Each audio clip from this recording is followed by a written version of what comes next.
Hello, again, my name is April Couch. I'm the Family Resource Center Director with the school system, and I am also the coordinator of the Homeless Education Program. I know you guys can't hardly see that. Well, I'll turn this one over. Okay. Sorry. My bad.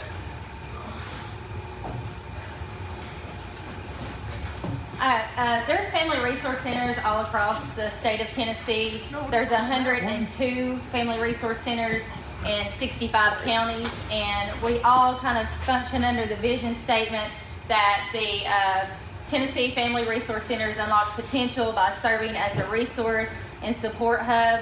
Family resource centers proactively engage with their communities to empower students and families, bridging gaps to ensure they evolve together through connected systems of support unique to each community. So with that statement, every family resource center runs different. Some have programs that are directed for a specific program. The way that we kind of run ours is we pretty much go with whatever the need might be with our students and family. We're not specific to one program, even though we do kind of piggyback off some programs in the school system, such as attendance and family engagement. There's a lot of programs that are developed for family support, family sustainability, literacy, academics. So we try to cover a whole realm of different things and providing our supports to students and families. And sometimes that goes outside of the classroom. Most of my interaction with families is not during a school or at a school event, it's outside of the school. We offer a variety of opportunities to support students. We have direct services, which I'll get to, and referrals, which I'll get to in just a second. We can also help with different things. We have an on-site food pantry that we are located right behind Rogersville Middle School. We also have clothing items that are there, hygiene items, food, school supplies, shoes, socks, underwear, pretty much whatever a family might be, their immediate need might be. They can come to my office, pick those things up, or I can take those items to the school or to the family directly at their home. We do have a few schools that have pantries inside the school that a student can just run to and get if they might need that. But sometimes the families don't really feel comfortable going into the school you have to check in at the office and you have to go through different people to get there. So they can come directly to my office or just give me a call or a text and I can take it to them without anybody at the school really knowing what's going on. Referral to community agencies. We have several agencies around Hawkins County that we refer to. We have the laundry ministry here in Rogersville, which we refer several families to because if they don't own a washer and dryer, even if they do, that's an expense. Laundry detergent itself is a pretty big expense. And if you ever go to the laundromat, that is a whole big expense. Then there's a diaper pantry in Churchill that will give out free diapers and wipes and different blankets and stuff. And we have a lot of other ones that are not listed here, but these are just some examples that we might refer families to. Okay, in 21-22, which of course is kind of the years after COVID, we saw a decrease a little bit in referrals for certain services, but on the other side we saw an increase in things such as food, which was hard to get, especially our number of homeless families that I work with here in the county went up because of the rent was hard to pay. A lot of people got laid off or were fired from their jobs during COVID. So we have 200 plus families who participate in a monthly food drive. So what we do is I've partnered with Second Harvest Food Bank and the ROTC programs at Volunteer in Cherokee. So the families, all they have to do is sign up. There's a pre-registration form that we put on usually the Facebook page and then the school district website. And with technology department, they put it as a pop-up. So all they have to do is click on the site and sign up. It's a real simple form. If they don't have internet access or if they don't know how to get to that form, then they just call the office and we sign up for them. So they will line up in their cars and come through the food line, and the ROTC students will put the food in the trunk, so they don't even have to get out of their car. And most of the food usually provided is family type meals. They get a whole bag of potatoes, last distribution was a whole bag of chicken drumsticks, a whole bag of potatoes. There's emergency food kits that have spaghetti. There's breakfast food kits that have pancake mix and different things like that. So it's enough food to sustain them for a couple of weeks at least. We do this at Clinch every other month, and at both the Volunteer and Cherokee every month. 550 pairs of shoes were donated from the Hawkins County Masons, and we do this program in coordination with Coordinated School Health with Erica Phillips, and this is a big job. 550 pairs of shoes across 18, sometimes even 19 with the alternative school. That's a lot of shoes. It's a lot of separating, getting the shoes where they need to go. Sometimes we have a middle schooler that might wear small shoes, and they sent unicorn shoes to us. So that's a big project, but we are so glad that the Masons help with that, because a lot of time we've hired more than one student say that's the first pair of new shoes they've ever gotten. And these usually are Walmart type shoes, but you would think we were handing them a pair of Jordans or something, as excited as they get, especially the elementary school kids. 25 families were referred to local churches for Thanksgiving meals, and those are families that could not get to maybe the Shepherd Center or the People Loving People when they used to have it. I know they're not having that right now, but these churches actually took these meals to these families, and around about 5, maybe 6 of them were living in hotels. So they had no other way of cooking a Thanksgiving meal, and these churches were able to donate that whole big meal. We have 381 packs of new underwear donated, and that was with a campaign we did with the Kiwanis Club of Bulls Gap. This is the second year, and that number rose from about 225 last year to the previous year, to last year was 381, and this year was even more. And that is a big need, especially with the younger kids. But you would be surprised how many high school kids need new underwear, not because of accidents or something, but just because they don't have it. Some direct services that we provide, as I was saying, home visits, school supplies. A lot of this stuff here we have at my office that can be accessed immediately. We also have if a school calls and needs a certain size and I don't have it at my office, then we have a way I can just run to Walmart, pick that up, take it to the school. Nobody ever even knows that goes on at the school, except maybe the counselor or maybe the principal. So we try to be as discreet as possible in getting these items. I purchased some just black duffel bags that looks like any other sports bag. And then if I need to take the item to the school, then they just look like they're carrying a black bag around. It doesn't say anything about Family Resource Center or anything. So some other direct services. We served 680 total students last year, and that's through a variety of programs. And at my office, it's just me and my assistant, so we stay pretty busy. There was 445 total families that were served. We had 63 students coded as homeless last year that was served through the homeless education program, and 5 students that were identified as unaccompanied homeless youth, which means they were not living with a parent or legal guardian. We usually refer to these students as couch surfers. So they're high school students usually that have left their home, have been kicked out of their home. They really don't have a permanent place to stay. They're bouncing around a little bit, but through the community donation, we were able to get Christmas for those students. And by the end of the year, 8 seniors were determined to be homeless, and all 8 of those graduated, which sometimes is a task itself, because when you turn 18, we have no way of making them go to school under compulsory attendance. So with us graduating all 8, that was a good thing.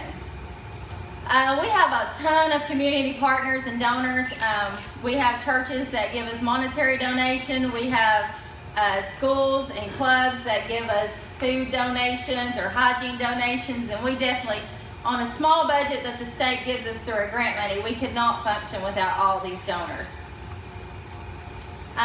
If you guys aren't familiar with the homeless education program and the definition that we use under McKinney-Vento as homeless, it's a child or youth that is not in the physical custody of a parent or guardian, and lacks a fixed, regular nighttime residence. So, like I said, they're couch surfing. We also count families who are doubled up due to hardship as homeless, which most of our homeless families in Hawkins County have somebody to stay with, usually family or friends, and they're doubled up. But sometimes we get families that are, living 10 people in a 2-bedroom mobile home. And then right now we have 5 families that are living at a hotel. And of course we don't have very many hotel options in Hawkins County. And the one up beside the Burger King does not allow long-term stay. So our families, even though they're having the hardship of living in a hotel, they're also having some issues trying to find a place in Hawkins County where they can get their kids to school every day. So we average about 65 students per school year and about 8 or so homeless, unaccompanied homeless youth usually, like I said, at the high school level. We've had some as young as middle school, but most of the time it's 18-year-olds in high school. Or families referred. And just to put that in perspective, we're not even to the 60th day of school. And this doesn't count the homeless children, the food distributions that we do. This is just schools, usually the school counselor or the principal, calling us and letting us know, or a family calling us themselves and letting us know there's a need. I've done 4 family engagement events. 215 families are receiving food monthly through the Second Harvest food distribution. 157 backpacks and school supplies was given out this school year. And we have 31 students at this time that's coded as homeless. And like I said, 5 of those families and each of the families that we have living in a hotel have 3 or more children. So they're a little cramped, to say the least. So that's kind of what we do in a nutshell. I communicate a lot with the school counselors, and sometimes we have different situations that arise. We just kind of try to cater to each family to see what the need may be. If transportation's an issue, I take the food or whatever the item might be that they're in need of to that person, to the family. We've got people that come to our office monthly because the food stamps just don't last long enough, especially right now with the price of food going up. So, anybody have any questions? I do.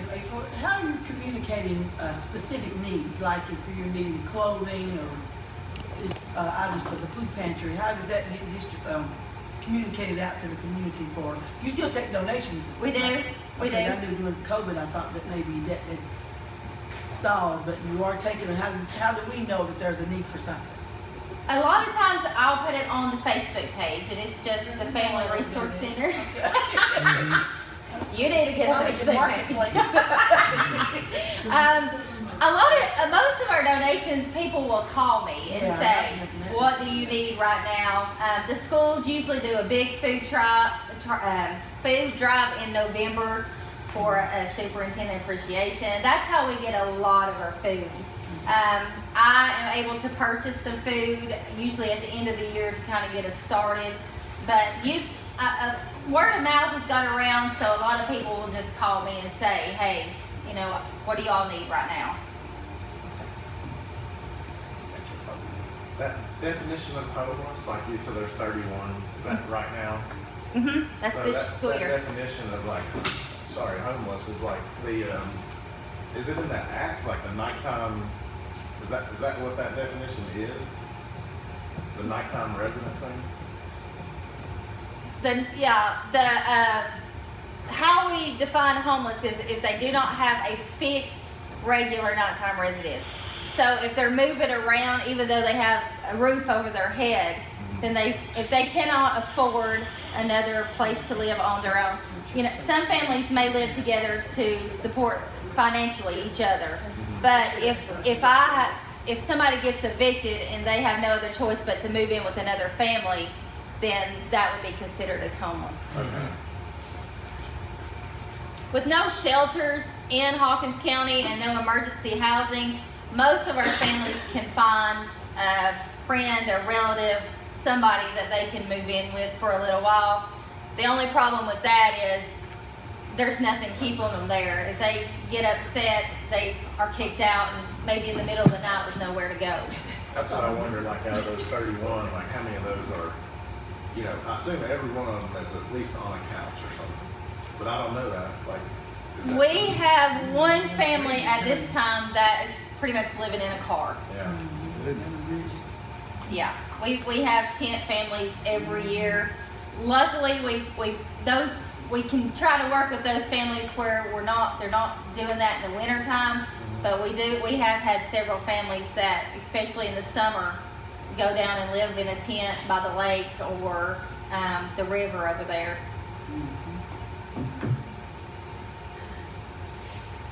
Is any of these numbers tied to what you get on that grant money? I assume like the numbers you submit ultimately go to budget, I guess.